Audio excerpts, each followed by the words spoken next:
नमस्कार दोस्तों। आज आप लोगों के लिए एक ऐसी दिल छू लेने वाली कहानी लाया हूं जो आपको अपनी काबिलियत पहचानने में मदद करेगी। तो आप लोगों का ज्यादा समय ना लेते हुए कहानी को शुरू करते हैं।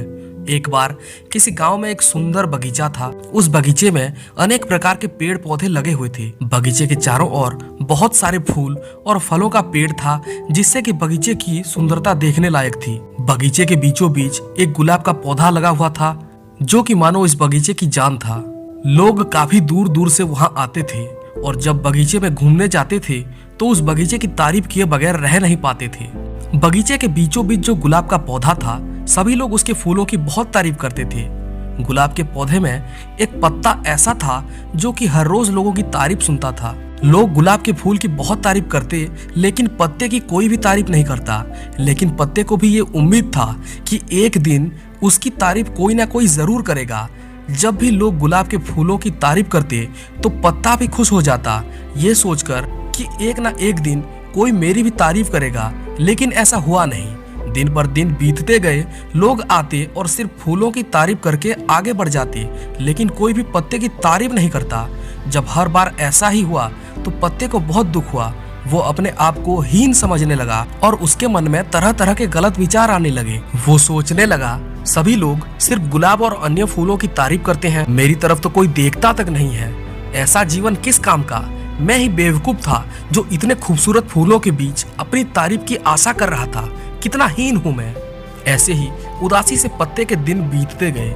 एक दिन अचानक गांव में जोर से हवा चलने लगी और देखते ही देखते हवा ने आंधी का रूप ले लिया। वहां पर इतनी तेज हवा चली कि बगीचे के सारे पेड़ पौधे को उखाड़ कर रख दिया, फूलों को पौधों से अलग करके रख दिया। सारा बगीचा एकदम से तहस नहस हो गया। वो पत्ता भी गुलाब के पौधे से अलग होकर उड़ते हुए बगीचे के पास एक तालाब में जा गिरा। पत्ते ने देखा चारों ओर जोर से हवाएं चल रही थी और पत्ता तो पहले से ही दुखी था। तालाब में गिरने के बाद अपने चारों तरफ उसने देखा कि पानी ही पानी है। उसी तालाब में पत्ते के पास ही एक चींटी भी उड़ते हुए आ पहुंची थी और अपनी जान बचाने की कोशिश कर रही थी। बहुत देर तक प्रयास करने के बाद वो चींटी काफी थक चुकी थी। उसे लगभग अपनी मृत्यु निश्चित लग रही थी। पत्ते ने चींटी को देखा और उससे चींटी का दुख देखा नहीं गया। उसने चींटी से कहा, घबराओ मत, मेरे ऊपर आ जाओ। और ऐसा कहते हुए पत्ते ने चींटी को अपने ऊपर ले लिया। बहुत देर बाद जब आंधी रुकी तो पत्ता चींटी के साथ बहते हुए तालाब के एक किनारे पर पहुंच गया था। किनारे पर पहुंचने के बाद चींटी पत्ते के ऊपर से नीचे उतर गई और उसने पत्ते से कहा, आपका बहुत बहुत धन्यवाद।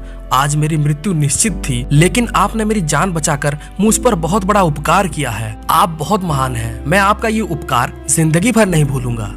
चींटी के मुंह से अपने लिए ऐसे शब्द सुनकर पत्ते को बहुत खुशी हुई और उसने चींटी से कहा, धन्यवाद तो मुझे तुम्हारा करना चाहिए, क्योंकि आज मेरे जीवन में पहली बार किसी ने मेरी तारीफ की है और तुम्हारी वजह से ही आज मेरी पहचान मेरे काबिलियत से हुई है, जिससे कि मैं अब तक अनजान था। इसलिए तुम्हारा बहुत बहुत धन्यवाद। दोस्तों, इस दुनिया में ऐसा कोई भी नहीं है जिसके अंदर कुछ भी काबिलियत ना हो, क्योंकि ईश्वर ने हमें धरती पर यूं ही नहीं भेजा है। हमारे अंदर कुछ ना कुछ अनोखी शक्ति देकर ही हमें धरती पर भेजा है। इसलिए कभी भी इस बात पर दुखी मत होना कि कोई भी आपकी तारीफ नहीं करता, क्योंकि तारीफ किसी से मांगी नहीं जाती, वो अपने आप ही मिलती है। हमें एक बात समझना होगा कि अगर किसी काम में हम असफल हो जाते हैं तो इसका मतलब हम हीन नहीं बन जाते। हर एक काम का एक सही समय होता है और सही समय आने पर ही सभी काम होते हैं। इसलिए धैर्य के साथ अपने काम को करते रहिए। समय आने पर आपकी काबिलियत भी अपने आप बाहर आ जाएगी और आप वो काम भी कर दिखाएंगे जिसके बारे में कि आपने कभी सोचा भी नहीं होगा।